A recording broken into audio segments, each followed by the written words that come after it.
ঢাকার মেট্রো রেলে আজ ঘটেছে এক অস্বাভাবিক ঘটনা। বাংলাদেশ সচিবালয় স্টেশনে এক যাত্রী হঠাৎ উঠে পড়ে মেট্রো রেলের ছাদে।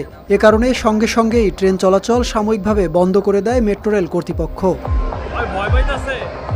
এমআরটি লাইন ৬-এর দায়িত্বশীল কর্মকর্তারা জানিয়েছেন, ঘটনা ঘটে রাত ৮টার দিকে। এরপর ৮টা ৫ মিনিট থেকে বন্ধ ছিল ট্রেন চলাচল। পরে ডিএমটিসিএল তাদের ভেরিফাইড ফেসবুক পেজে পোস্ট করে জানায়, একজন মেট্রোর ছাদে উঠে পড়ায় থামিয়ে রাখা হয়েছে ট্রেন চলাচল, আর যাত্রীদের অসুবিধার জন্য তারা দুঃখ প্রকাশ করেছে। তবে ওই যাত্রী কিভাবে নিরাপত্তা ব্যবস্থা পাশ কাটিয়ে ছাদ পর্যন্ত গেল, বিষয়টা এখনও পরিষ্কার নয়। তার পরিচয়ও জানানো হয়নি।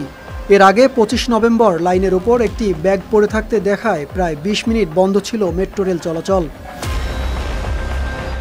News desk, RTV।